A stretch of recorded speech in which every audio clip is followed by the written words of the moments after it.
Leo! Hello my dear Leo! Welcome back sa ating YouTube channel. My name is RJ, your tarot card reader.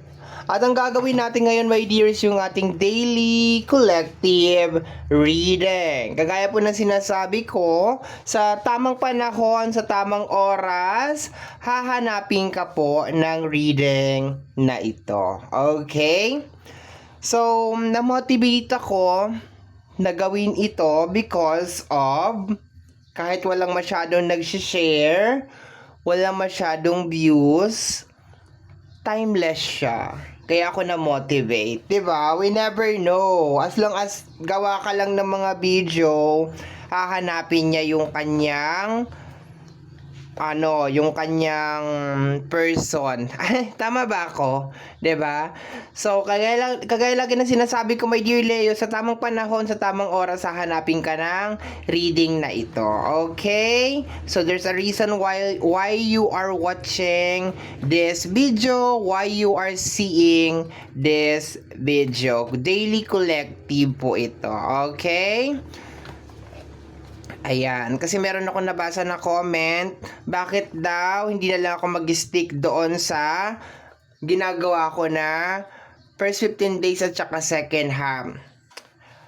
Na-motivate kasi ako ng ng spread na ito. Okay, na-motivate niya ako na, oo nga no, maski walang masyadong manood, basta mahanap niya yung tamang tao na makaka-receive ng message. Okay? Ngayon, naiintindihan na ba? Naiintindihan. Okay. Kahit walang masyadong manood, basta mahanap niya yung tamang tao. Kaya sa tamang panahon, sa tamang oras, hahanapin ka ng reading na ito. I am making this to find the right and the right.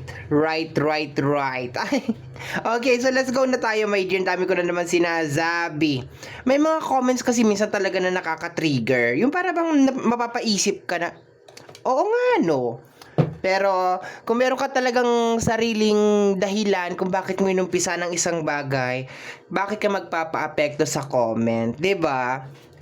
Anyway, let's go na tayo, my dear Leo. Kung mapapansin mo, hindi ko ginamit lahat ng cards because it is going to be a chaotic, very magulo ang magiging atake, my dear, if I used all of this. So, I just pick random cards, okay?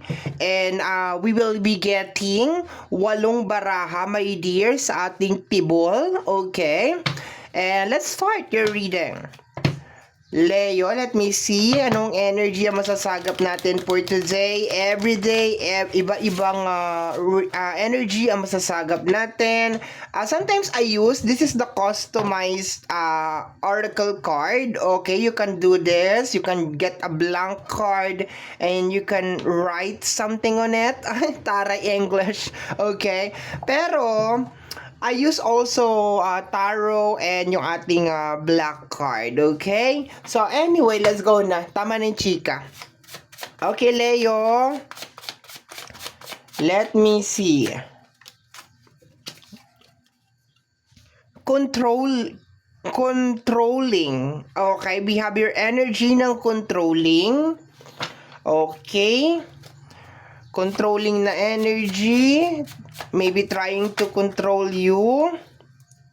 Silent. Okay, totoo to. There are people na kaya kanilang kontrolin through silent.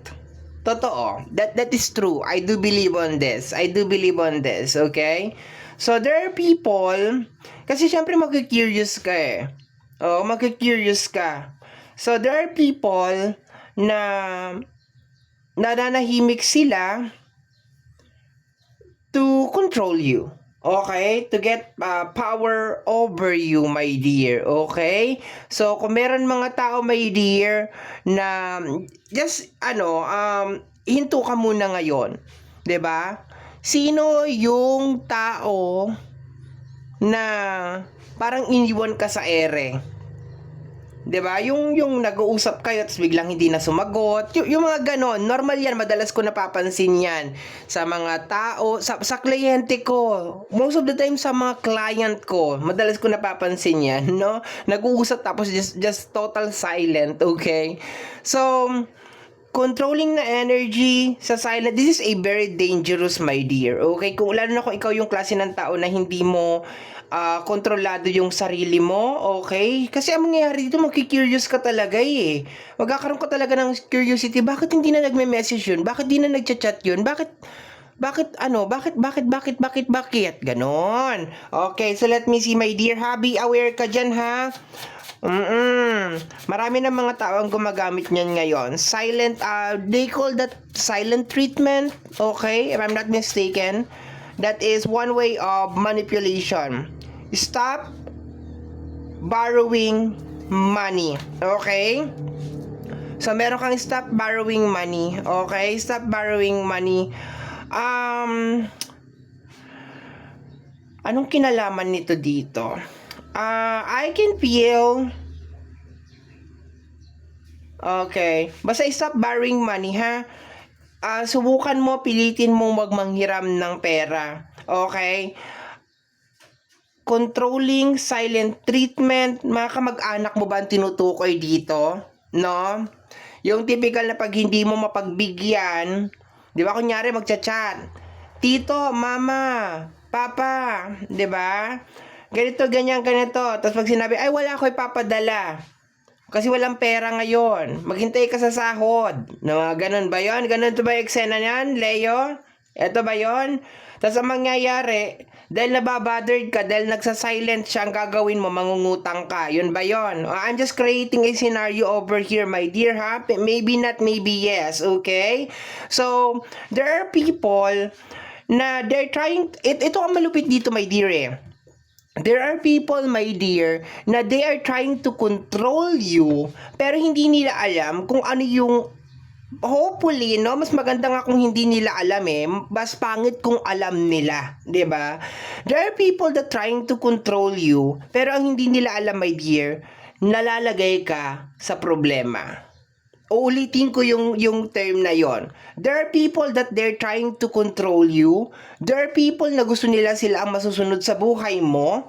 Sila ang magdidikta sa buhay mo. Pero hindi nila alam kung ano yung gusto ko maging positive as much as possible. Hindi nila alam. Kasi kung alam nila, that's worse. Ibig sabihin, intentionally. Okay? Intentionally nila ginagawa kung alam nila.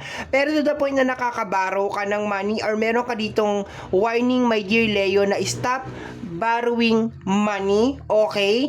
Probably stop borrowing money to please other people, okay? Maghintay sila kung kailan ka sasahod, maghintay sila kung kailan kailan ka magkakapera, pagkasyahin nila kung ano yung meron, 'di ba? Maging concerned sana sila, my dear Leo, what is happening sa'yo every time na they are trying to control you in any kind of way. Although nakalagay dito parang silent treatment, pero in any kind of way. Okay? People need to be aware na sometimes when they try to control yung buhay ng ibang tao, mayroong mga nangyayari sa tao na yon. And ang sad reality doon is wala din naman silang maitutulong para maayos yung sitwasyon na yon. Tama ba ako, Leo? Tama ba ako? Okay. Let's go tayo. Basta stop borrowing money, my dear, ha? Try to stop borrowing money, okay? Curiosity kills the cat. Okay? Curiosity kills the cat. Okay? So far, ang nakakuha ko dito, my dear, is kung meron mga tao, especially yung nagsa-silent treatment, kunyari tinatanong mo, ayaw sumagot, nag-away kayo, ayaw magsalita, hayaan mo siya. Bigyan mo siya ng time, my dear. Okay? Kung ayaw niya sa'yo sabihin yung isang bagay, hayaan mo siya. 'Di ba? Huwag ka maging curious. Life must go on para sa iyo, my dear. No, huwag mo nang isipin kung humihinga pa ba siya or something. Ganito ba nasabi mo na yung side mo? Hayaan mo, my dear, okay? You need to focus on your life, my dear Leo. No, kasi itong mga tao na to, sabi ko nga, nag-a-assume ako, my dear, na sana hindi nila alam yung kanilang ginagawa. Pero kung alam nila yung ginagawa nila, malaking problema to. Kasi gusto kanila, my dear, na ma-destroy, okay? Lalo na may kinalaman sa money, okay? I-analyze mo ngayon as of this moment, sino ba tong mga tao na to, my dear, na walang pakialam, maski na makaborrow ka ng money or mabaong ka sa utang, masunod lang ang gusto nila sa pamilya mo, ang luho nila, di ba yung mga ganun, maski hindi naman importante, may cellphone naman na nagngangawa pa ng panibagong cellphone, di ba? No, we have here, Father, forgive them, for they do not know what they are doing. Yes, salamat po. Medyo nagkaroon ng kapanatagan itong reading na to kasi hindi nila alam kung anong kanilang ginagawa, okay? This is one of my favorite line sa Bible. Yes, nagbabasa po ako ng Biblia. No, mukha lang hindi. Alam nga naman araw-araw ko i-publish na nagbabasa akong Biblia. Okay? This is from Luke 23:34. If you believe on Bible, okay? May mga taong hindi, pero I do. Father, forgive them for they do not know what they are doing. Okay? Ito yung sinabi niya para sa mga kapatid kong Katoliko, Christian out there. Ito yung sinabi niya nung nasa krus siya. Okay, bago siya mawalan ng hininga. Okay, that Father, forgive them because they don't know what they are doing. Hanggang sa pinakahuling hininga niya, hiningi niya ng tawad itong mga tao na to. And this is one of my favorite lines. Every time that there are people that trying to attack me and do something about me, I ask forgiveness for them. Hinihingi ko po sila ng patawad. But anyway, let's go back to your reading, my dear Leo. This is more on asking forgiveness sa mga tao that they try to control you. Na hindi nila iniisip na merong malaking nagiging side effect sa'yo yung ginagawa nila. Na sometimes dinidisregard mo na yung pagiging tao mo just only maibigay lang kung ano yung gusto nila, ng pamilya mo, ng mga mahal mo sa buhay, even though your friends, even though yung katrabaho mo, di ba? Kahit nalabag na sa loob mo, gagawin mo because you just want them to be happy. Paano naman yung happiness mo? Di ba? Lalo na sa ating mga Pilipino, ang hirap tiisin ng mga mahal natin sa buhay. Aminin natin yan. Pero you need to be aware then, my dear Leo, importante ba yung hinihingi? It is that between life and death, between life and death ba yung hinihingi? Okay, you should be aware, okay? So, this is the time, my dear, na hindi ko naman masasabing basta-basta mo matatanggal ito. I don't wanna say na, Leo, wag ka na mangutang, Leo, wag ka na manghiram. Pero, you need to analyze, my dear. Maybe for some of you, kaya kayo nababaon sa utang because you're trying to give everything sa mga tao sa paligid mo. You're trying to provide everything para sa kanila. Even though sabihin natin na wala na sa lugar yung mga nire-request nila. Okay? This is not the time, especially ngayon, by the time na ginagawa ko to, my dear, hindi ito yung time na magyaman-yamanan, especially kung wala ka namang trabaho. 'Di ba? This is not the time na ipakita mo sa mundo na even though kahit meron kang pera, even though sabi mo meron kang savings or this is not the time, my dear, isampal mo sa mga tao that you have the money. 'Di ba? Okay. Kasi ano mangyayari? Sasairing ka, uubusin ka. Okay? Kung wala ka naman, lalo kang mauubos. Okay? Let me see, my dear Leo, last 3 cards. Last 3 cards. Okay, itong mga cards na to, this is just a pattern. Okay? Ang dami. This is just a pattern. And kung ano yung message na nakukuha ko, yun ang sasabihin ko, my dear, ha? Okay, let me see. Let's go tayo, Leo.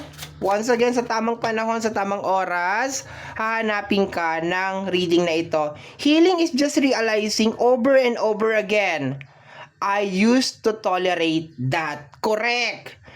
Ang healing ng isang tao na na-overuse or na-damage or na-take advantage, na opportunista is when you realize over and over again, I used to tolerate that. Sa Tagalog, hinayaan ko kasi. Kaya ka nalagay sa sitwasyon na yan kasi hinayaan mo kasi. You let them control you. And most of the time, the silent treatment is nagpapaikot ng tumbong mo. When a person stop talking to you, when a person is biglang nag-silent mode, you try your very, very best, lalo na sa loob ng relationship. 'Di ba? You try your very, very best to provide, to give kung ano yung pangangailangan ng asawa mo, ng partner mo, ng mga mahal mo sa buhay, even though it's not necessary. May cellphone na manghingi pa ng cellphone ang dipunggol. Ano ka, octopus? Kailangan mo 8 cellphone? May nakakain naman, may ulam naman, mag-request pa ng mas masarap. 'Di ba? That's the reality of it. Kasi bakit? Abroad ang si tita, abroad si tito, abroad si mama, abroad si papa. As if sa ibang bansa pinupulot ang pera. As if sa ibang bansa, or even though pag sasabing meron kang trabaho, as if pag meron kang trabaho or nasa ibang bansa ka, wala kang obligation and responsibility, as if hindi ka na kumakain. Buti naman sana, yes, sa ibang bansa ka, yes, meron kang stable na trabaho, yes, meron kang magandang profession, dahil ganyan, hindi ka nakakain. 'Di ba? Of course, you need to, life must go on pa rin. Okay. So, move forward na tayo, my dear Leo. Last 2 cards na tayo. Ayoko na pahabain tong reading na to, my dear. Okay, we have here, you are getting stronger. I love this one. You are getting stronger, my dear, because you are realizing kung nasaan yung mga plus, nasaan yung mga imperfection, nasaan yung mga mali, nasaan yung mga bagay na tinolerate mo, my dear. Remember, hindi mangyayari ang isang bagay kung hindi mo naman tinolerate. So, part of it, it's your fault. Okay, we have your energy ng doctor. Okay, maybe your profession is a doctor. Okay, or there's a tendency na baka kailangan mo rin mag-focus sa sarili mo. Baka meron ka na rin mga nararamdaman. Baka meron ka na rin mga health issue. Kakailanganin pa ba, my dear, dumating sa panahon na pag the time na makita, mag-check ka ng doctor, you visit a doctor para naman sa sarili mo, manghihiram ka pa ng pera. Or mas maganda, my dear, yung magpupunta ka ng hospital, ipapacheck mo yung sarili mo, meron kang savings, meron kang pera. Okay, this is the time, my dear. I hope, my dear, na nakakatulong itong mga readings na ginagawa ko, my dear, para sa ating lahat. Okay? So, my dear Leo, kagaya nga po na sinasabi ko, sa tamang panahon, sa tamang oras, hahanapin ka po ng reading na ito. Maraming salamat po.